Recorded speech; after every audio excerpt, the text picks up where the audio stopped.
Awesome. Well, thank you guys so much for joining today. I'm super happy to have you here.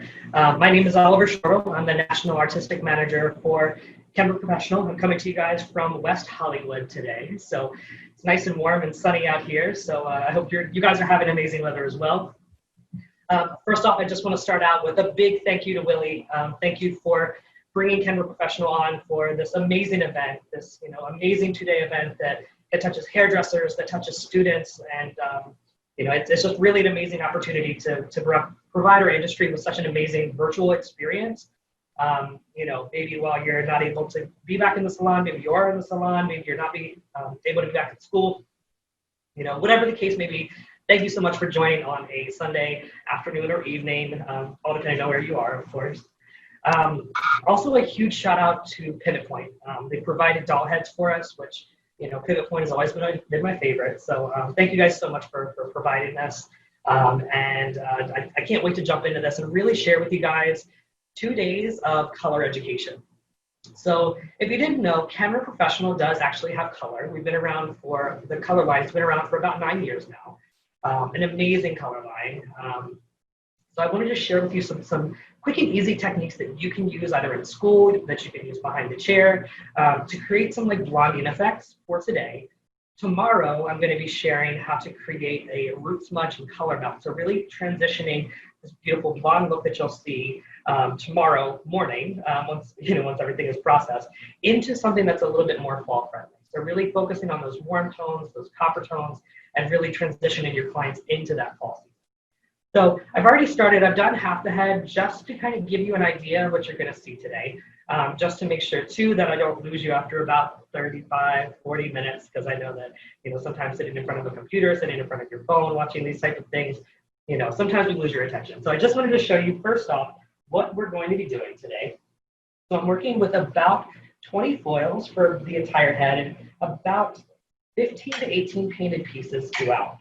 So you can see here I've done a nice little face frame and then gone in between the foils and created some balayage throughout. So I'm working with 2 different products today. I'm working with our Simply Blonde.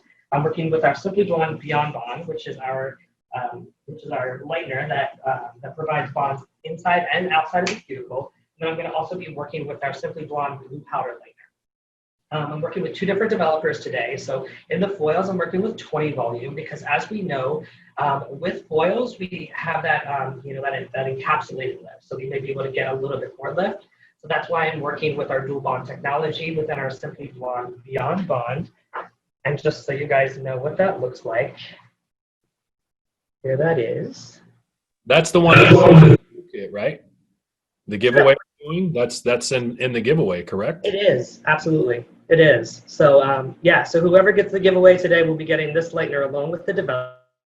So I'll start working with that, and then I'll transition over to the blue powder lightener, which is also in the giveaway. So super excited for you guys to try that if you haven't. But let's jump into technique, because that's what it's all about today.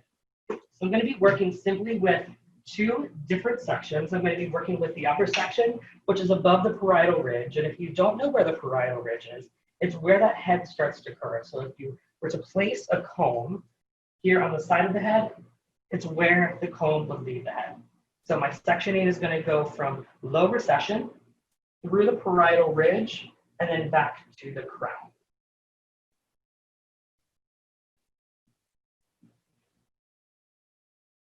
So with Kenra Professional, we really like to keep it, simple, straightforward, and easy to replicate. So that's why we don't, we don't section into, 20 different sections to create a look. It's really all about giving you something that you can work with behind the chair and make it really easy for you to replicate. So again, working from low recession, which is that area at the hairline that just starts to go a little bit further back, and down from there. So we'll clip that away. We'll be working with that area first. So I'm going to take everything below the parietal ridge, and I'll clip that away as well. It's important to remember when you're working with any sort of coloring technique, you don't want to tie everything up into a tight little bun because you want that hair to stay in its natural state. So I want this hair to stay super straight. So that's why I'm just clipping everything down and not creating too much texture in the hair. So I'm going to start by creating that. Everybody wants that little face frame, right? Everybody wants that little pop. So I'm going to start off with 2 back-to-back microweave foils, or baby lights, as some of you may know it. I'm going to do that around the hairline, but again, I'm going to start here through the front hairline. So make sure you guys can see. Taking a super fine section, a diagonal section, here around the face.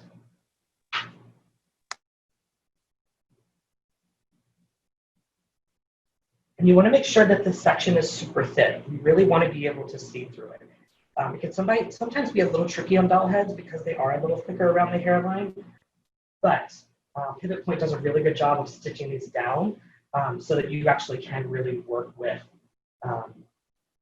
more of a natural type of hairline. So as you can see here, it's a super fine weave. I'll just bring it a little closer, just to make sure you guys can see. So it's a super fine weave, right? And that's going to give the most natural effect. Willie, can you see that?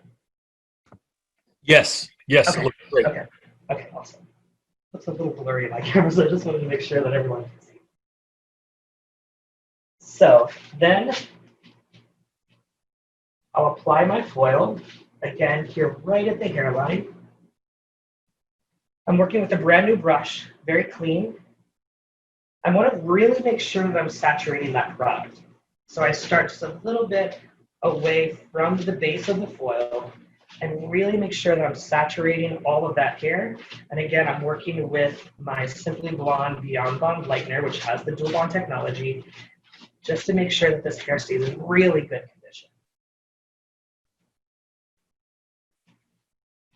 Let me know if you guys have any questions at any point. I'm super happy to answer anything. So I'm just feathering here at the top. It's not super important that I get like really, really close to the root because again, tomorrow I'm going to be creating a root smudge and a color melt. So I'm going to actually be coloring all of this hair to about a level 5.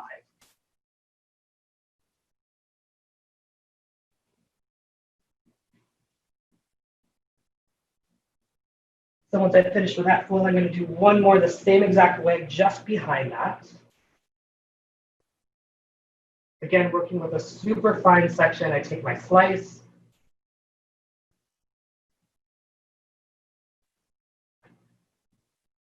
And then create that really, really fine weave throughout.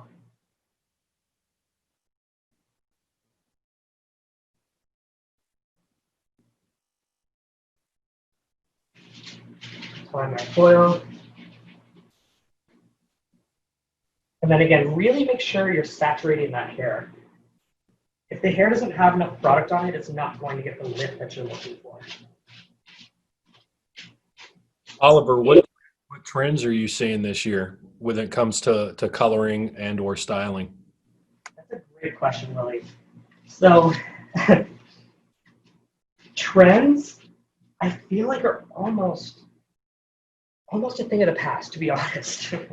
I feel like everyone is so individual right now. I feel like, you know, especially coming out of everything that we've been seeing this year, I think the biggest trend is change. I was just in the salon yesterday, and you know, there was this one girl that came in. She wasn't my client, but she had a bob, probably down to her shoulders, and she left with hair about this long, and it was platinum blonde. You know what I mean? So I think that there's not really a trend that I'm seeing. I think really, to be honest, the trend is change.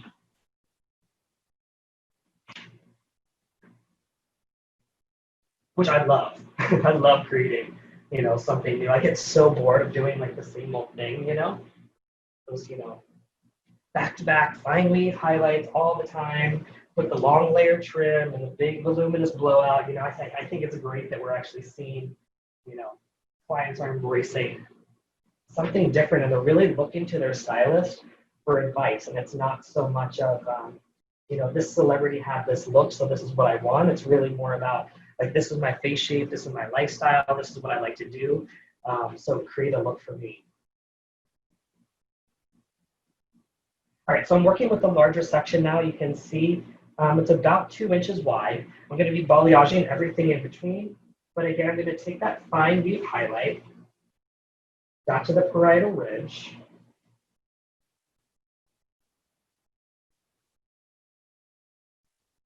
Just tuck that section into the previous foil.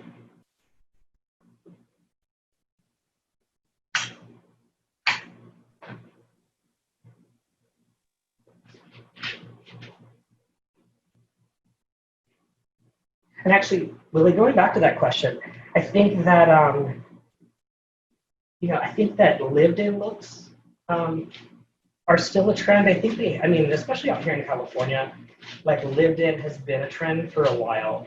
But I feel like it's becoming even more so a thing. I think people realized, once everything happened in the beginning of the year, and maybe they couldn't see their hairstylist, they realize like, oh my gosh, what if that happens again and I can't go, get my hair cut, or what if I can't go get my hair colored?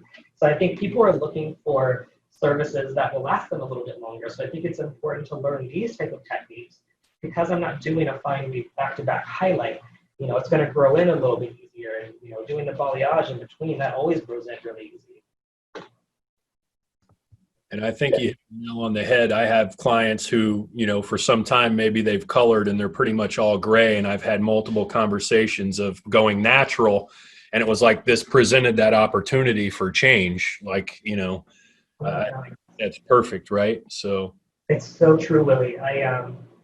When I was in the salon yesterday, I was talking to one of the owner's clients, and she was like, I think I'm ready to go gray, but she was getting her roots covered. And I'm like, come on, lady, this was the perfect chance for you to grow in like so many inches of hair so that you could just cut it short and have everything, have everything back. So she decided yesterday that she's going to start on that journey. But that's a great point, Willie. I mean, my aunt actually texted me probably a month in to, about around April.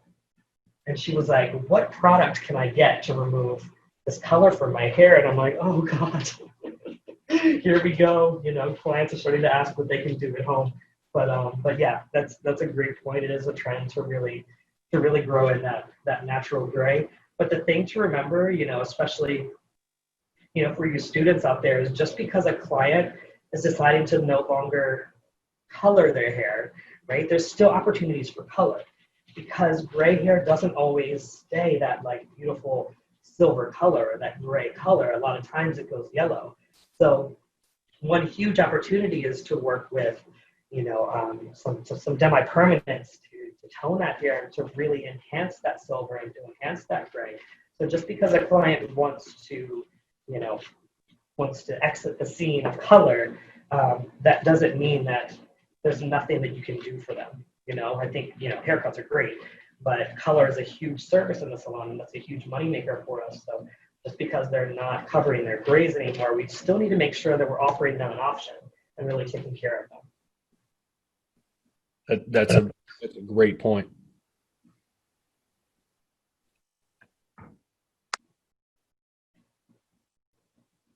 So let's see, I have 1, 2, 3, 4, 5 on the top here. So 1, 2, 3, 4. So I'll do one more in this top section. As you can see, I believe you can, they're a little bit offset. So I don't want to put these right next to each other on either side of the head. If I do, it could get a little chunky looking. So that's why I'm doing kind of like a herringbone placement without doing an actual herringbone placement, just to make sure that it still looks natural.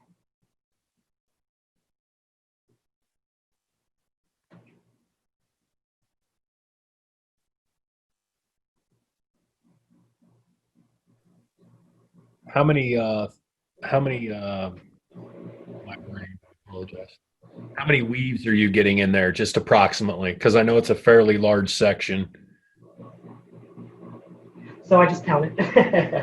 It's a pretty wide section. I'm working with 1, 2, 3, 4, about 4.5 inch wide section, and I'm getting about 10 weaves in there. So they are pretty small, but I'm only going about 1/16 of an inch into the section. So I'm not really dipping down into this super wide section. I'm really just skimming through the top. I think that's a super important thing about baby lights. or like a fine woven highlight is to make sure that you don't go too deep, because then you get so far away from the scalp. And, you know, I know we've all seen it. Sometimes if you go a little deep, you can get a little bit of that spotty effect at the root, which then you have to go in, you have to do your root shadow, which again, we're going to be doing the roots much, which is great, but it's not for corrective purposes. But yeah, going too deep into your section, it creates a little bit more disruption, I guess you would call it, than I would prefer in my.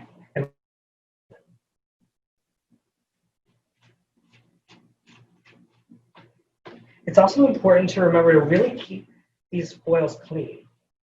So I fold up once, I fold in, and I fold in. If you fold your foil too many times, it could create creases within your application, which could then affect your results. So you could notice that you have like dark bands or dark lines through the hair. By really just being gentle and folding that up, it'll really help to prevent that. Okay, so there's my top section. I'm just gonna flip everything over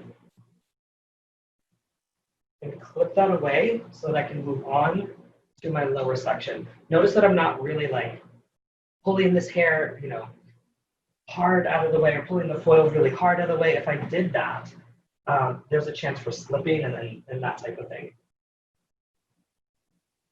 Okay, so just like at the top hairline, I'm going to do the same thing here at the sides.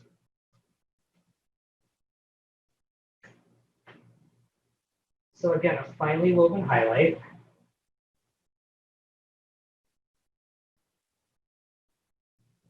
And there's so many different ways you can do this. There's so many different ways to foil hair. There's so many different ways to lighten hair. I would, however, usually recommend doing a finely woven highlight around the hairline. It's the most natural, and it's going to really give that effect, you know, that pop, or as some of my friends call it, the money piece here around the face. If you do a slice, it could grow out a little bit too harsh, or it just could be a little bit too bold. So I would usually recommend doing a finely woven highlight or a baby light here around the face.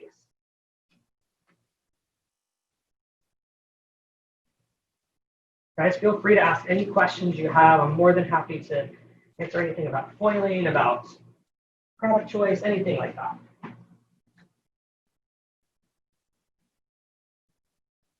So again, just behind that first section, we're in another thin section. Those two are back to back, right? They are, yes. So there's just that little bit of that, the rest of that baby light that's left out, which I'm going to go back in and balayage that. That'll just give a really nice seamless blend from your highlight down to your balayage, because I know I've done it in the past. You know, you do these foils, and then, you know, it just can look a little bit too blended. There's actually, of course, I'm not going to say her name, but there's a newscaster out here in LA, and she has back-to-back baby lights or finely woven highlights, and she's a natural level 3, 4, 3, something like that. And it's just so blended that her hair just starts to look gray, you know, because her highlights are so light. So I think by going in and really creating that little bit of balayage in between, it just really, it takes it to the next level.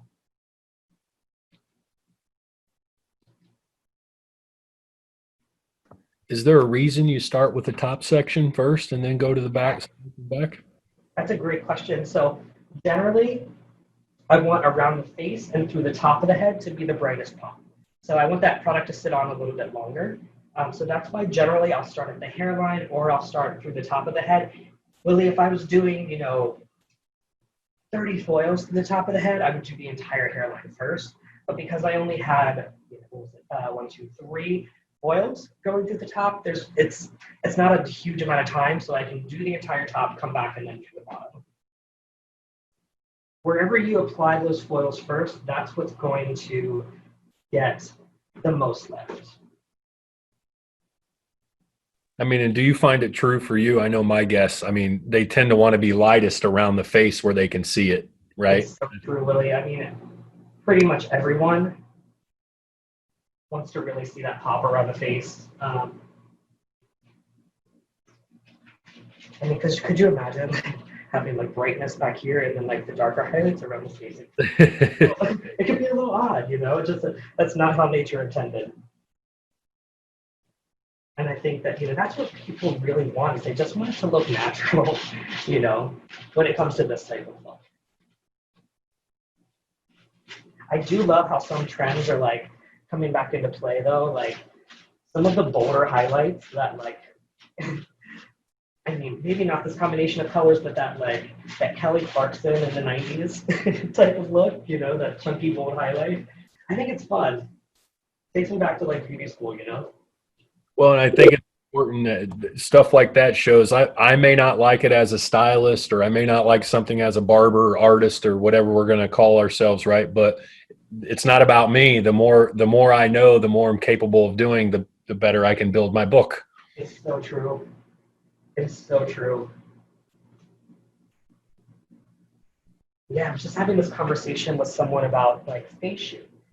You know, a lot of clients think they have round faces. Yeah. And we all no, you don't have a round face, you have a square face, you have a face, but it's always important to keep in mind that just because you know what you're talking about, your client sees themselves in a certain way. So we may know like what's best for, you know, for their hair type and know what's best for their face shape and that type of thing. But it's also really, really, really important to take into consideration like how your client sees themselves and how you can make them feel better about themselves, you know, and feel their most beautiful. All right, so go ahead. How would you charge for this service? That's a great question. I mean, everyone charges a little bit differently. When I'm in the salon, I charge by the hour. So, you know, I have my set price per hour. And I know that this technique here would probably take me, because it's kind of an easier technique, it would probably take an hour and a half with processing and, you know, shampooing and toning and all that type of thing. So that's just generally how I price. That started from working with color corrections, and that's how I charge for that. So then I just let that play into my entire salon pricing. Isn't it so important for people to understand though, when they see a professional like yourself who's in West Hollywood, right? Forgive me. And Yep, like important to understand that my clientele in Cheshire, Connecticut is probably a little different than your clientele in you know, in your location. absolutely, and that's why I never tell people what I charge unless they're sitting in my chair. Because, you know, it is all location based, you know. I used to own a salon in Maryland, Lily, and, you know, I'll tell you that we were at the higher end of the market. I mean, I come from a pretty wealthy area of Maryland, and I charged less than a third there than what I charge here. And I was the big fish there, you know. So, yeah, it's all relative. When you go into a service like that, you know you charge per hour. Do you how do you give your client an idea of what that looks like? Do you literally say I charge by the hour and this is what it is? Pretty much, yeah. So I've been doing hair for I think 16 years now. And I mean, I know exactly, you know, if somebody asks me for something, I know exactly what I want to do. I know exactly how long it's going to take me, unless we run into some hiccups, and then there's a little bit of wiggle room there. But as long as they don't, you know, as long as they aren't untruthful about their hair history and that type of thing, then I can usually give them, you know, a price very close to what I think it's going to be.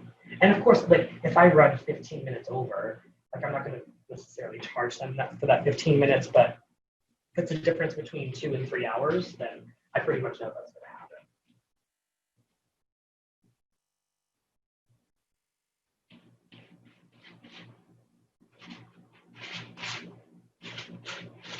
Okay, so because I'm working with a much wider section now, I've broken it down into 2 subsections. So I'm just doing these 2 foils side by side.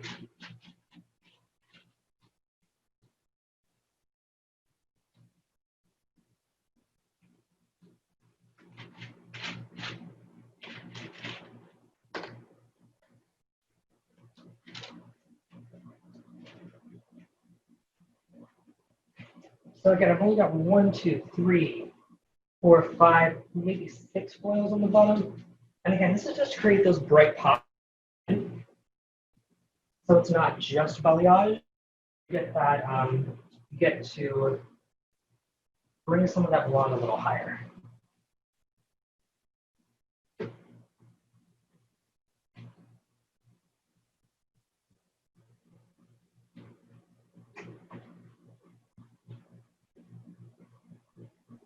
So are you paying attention to anything in particular on the round of the head there? So I'm just working below parietal right now, so I don't have a ton of round happening. You know, it's a little bit more flat, so yeah, just really focus on staying below that parietal ridge. I mean, you can see there's a little bit of a round there, but again, because I'm not taking this all the way to the root, I've got a little bit more room for forgiveness, if you will. If I was doing something that was very tight up to the root, I'd probably take a little bit smaller section. What's your favorite warm blonde formula, and what's your favorite cool blonde formula from Kenra? That's a great question. I promise someone asked that. I'm not just feeding you stuff. I am all about the Gold Series. Actually, if you come back tomorrow, I'll be talking about one of my favorites, which is a combination of 8G, which is a level 8 gold, and 8C, which is a level 8 copper. Then as far as cool shades, honestly, you guys, we have a metallic series with Kenra, which are kind of like one of our claims to fame, or violet metallic or silver metallic. They're absolutely amazing. So if you haven't tried those, highly recommend those if you want to see those really, really cool icy blondes.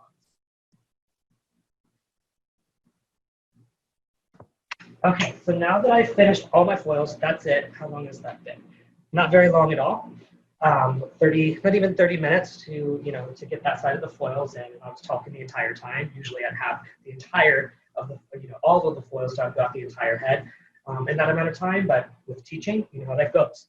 So now I'm going to move on to our blue powder lightener, which again is this developer. I'm sorry, this lightener. And now I'm working with 30 volume, which the 20 and 30 volume are coming. If you do get the giveaway, both of these will be in that box for today's class.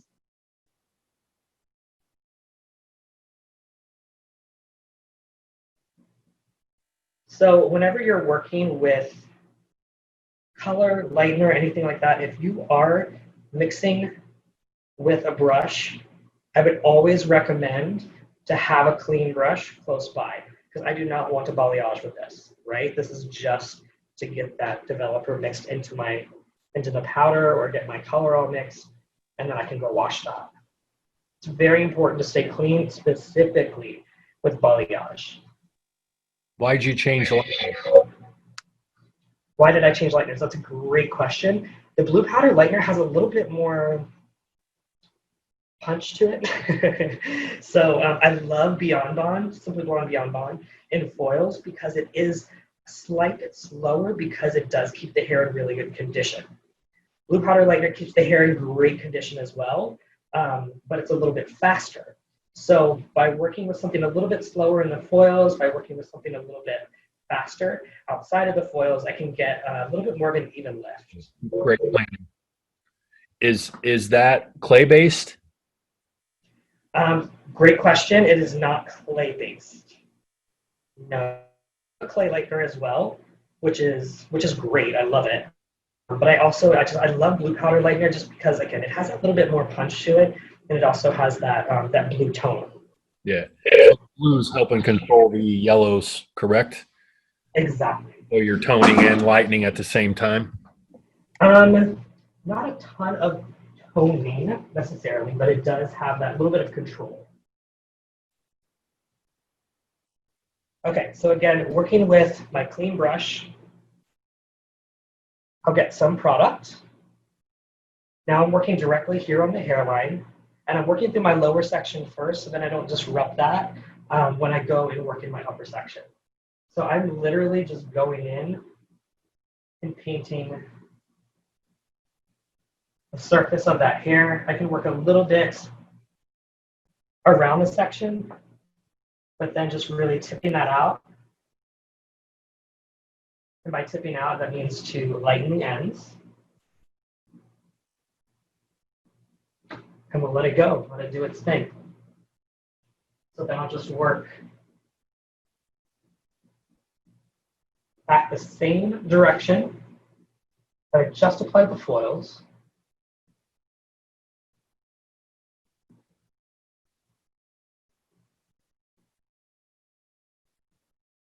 Okay, so those are like super, super fine sections. Now we're going to get into larger sections. Make sure you stick around for this because this part is really important. I'm working again with diagonal sections here through the bottom. So I have large, large sections. For these lower sections, I'm just going to be working on the surface of the hair, where through the top, I'm going to be working on both sides of the hair. So let me explain that a little bit better. Through the lower section, I'm going to be working on the surface of a vertical parting or a diagonal parting, but the top of that, right? Where through the top, I'll be working through more of a flat section. Hope that makes sense. Do you have a particular preference for mixing ratio with the blue powder? Great question. I'm working with a 1:2 mixing ratio right now. I love that for more of a balayage application, just because it, although Willie, it's not a clay lightener, it kind of gets the consistency of that in a 1:2 mixing ratio. 1 part powder, 2 parts. Exactly, 2 parts of the 30 volume. Okay, thank you. Yeah, absolutely. So again, really working on the surface of that hair, not focusing on creating any V's, any check marks, anything like that. Right now, I just really want to create that little bright pop through that bottom area. Hey, before you drop that, can you turn her so we can see the section you just painted head on real quick? Absolutely. Thank you. Yeah, so it's just there on the surface. So if I were to lift this up, you can see there's no lightener on the bottom. Beautiful. So when I go back in to do that color melt, I'm going to be working with 8G and 8C tomorrow through the ends. It's not going to do a ton to the hair down here, but it really will create that effect on the surface of what I just painted. Okay, so now I'm working with a really large section, so I'm going to split that in 2. And again, just painting that surface of the hair.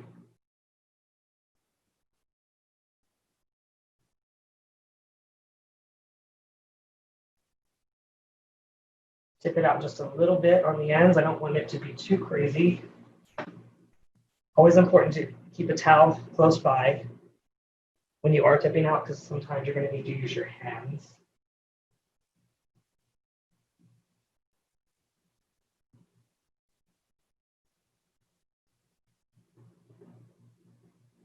You have And a, again, go ahead. I'm sorry. No, okay. Do you have a particular brush you prefer for a technique like this? Lily, that is so artist by artist. I mean, there are some great companies out there that create really amazing brushes. I just like the ones that we have with Kenra. They're pretty multi-purpose. I like them for retouches and for balayage. And, you give an artist any type of brush and they can create any sort of art. You know what I mean? True.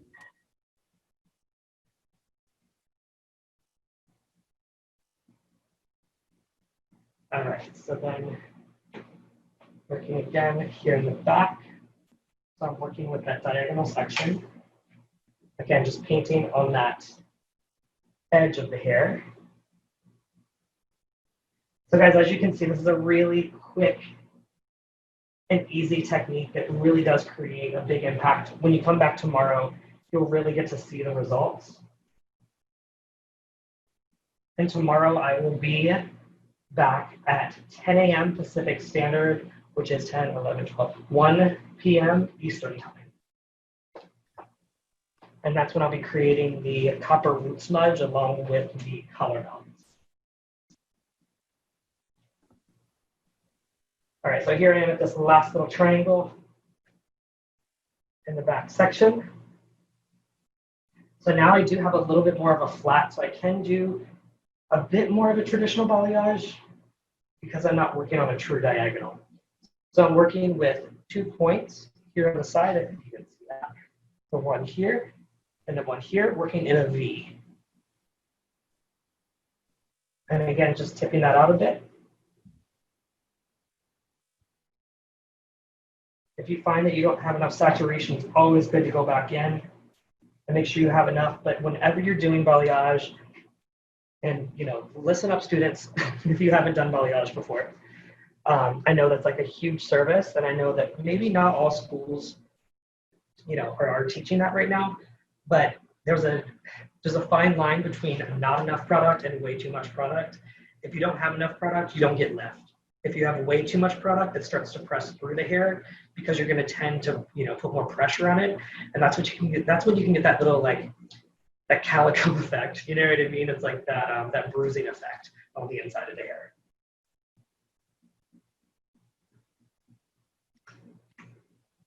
I wish I had learned balayage when I was in school. We were just barely learning foils. All right, so here I am. I've got that little fine woven section from that baby light in the front. Again, I'm working just up toward the scalp in the front. Working down to the end, pulling that all to the side.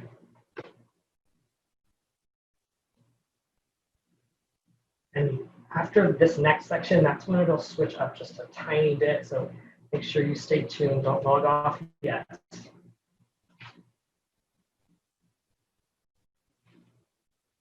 Great, so again, working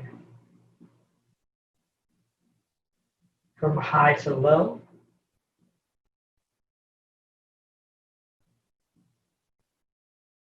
And I'm just going to turn so you can see that on that baby light section. Just a little closer. So you can see we've got it higher, coming to lower. So we have that diagonal effect on the hair, which will play really nicely into those baby lights that I placed through the hairline. Okay, so like I talked about, now we're working with more of a flat section. And this is a pretty large subsection, but I don't want to create too much of a blonde effect. I really just want to create that dimension. So working from the root area. I just realized I missed a little spot. There we go. So working from that root area.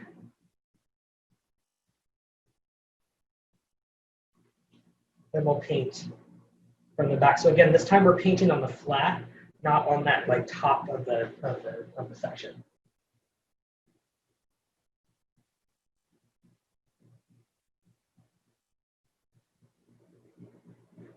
If you need to, if it makes you feel more comfortable, you can always go through and just brush very lightly up on the hair.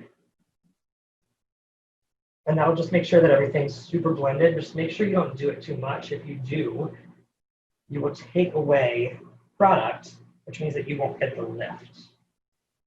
So again, just tipping out each section as we go.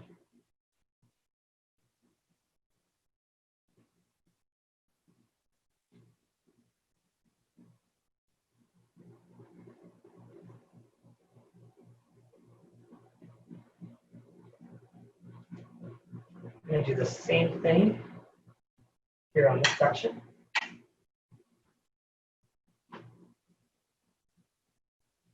So again, working from that scalp area toward the ends, both sides of that section, creating that really nice V.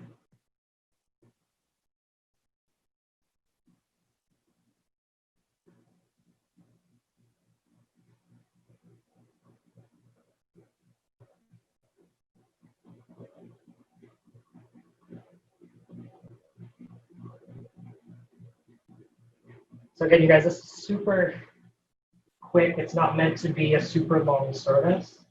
Again, it's taking me a little bit longer because I'm explaining, but generally, like I was saying earlier, from consultation to the end of the shampoo and tone, this would generally take me, because I've had some practice, about 2 hours.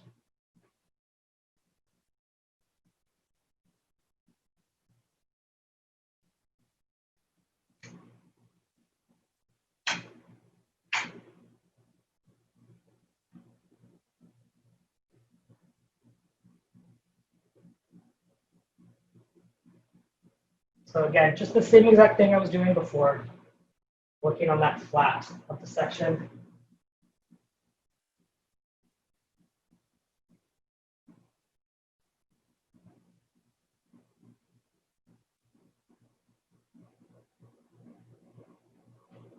Making sure not to,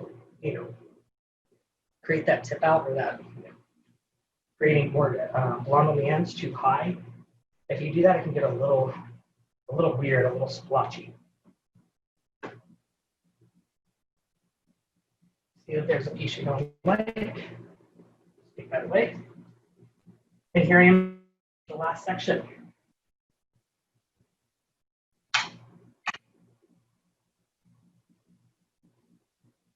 So do the same exact thing as I did to the top. So that was what, six balayage pieces in between foil. So super quick, super easy. Just really work on your technique. I think that's going to be the biggest part of really mastering this type of look.